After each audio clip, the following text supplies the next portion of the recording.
അത് പക്ഷിയുടെ ഒരു പറമ്പിൽ കിടക്കുകയായിരുന്നു.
തൊപ്പി വടിച്ചിട്ട് കാക്കയെ പൂച്ചയെ പാട്ടുകൾ പാടിയിട്ട് മാനത്തമ്മിളി മാമനെ കാട്ടിയിട്ട് മാമു കൊടുക്കുന്നു നങ്ങേലി.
ഒരു തേനീച്ച അവിടെ നടന്നു പോയപ്പോ അവിടെ ഇച്ചിരി വെള്ളം കിടപ്പുണ്ടായിരുന്നു.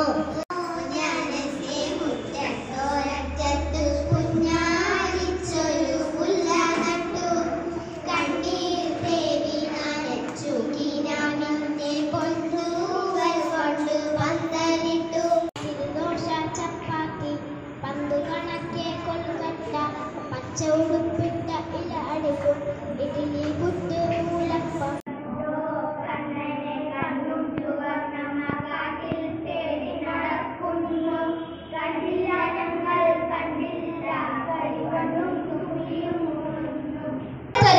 ഒരു കർഷകനുണ്ടായിരുന്നു. ആ കർഷകന് കൃഷിസ്ഥലത്തു നിന്ന് ഒരു കീരിയെ കിട്ടി. അയാൾ കീരിയെ വീട്ടിൽ കൊണ്ടുപോയി വളർത്തി.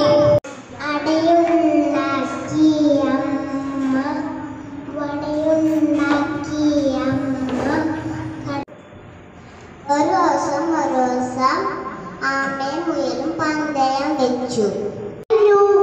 മേഘമാനത്ത് 1000 ചാപ്പുകൾ തുറക്കുന്നുണ്ട്.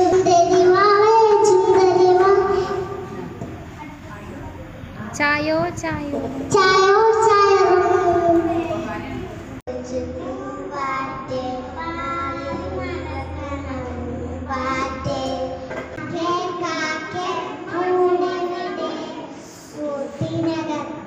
കുഞ്ഞുണ്ടോ അടുത്ത കാക്കണ്ടായിരുന്നു.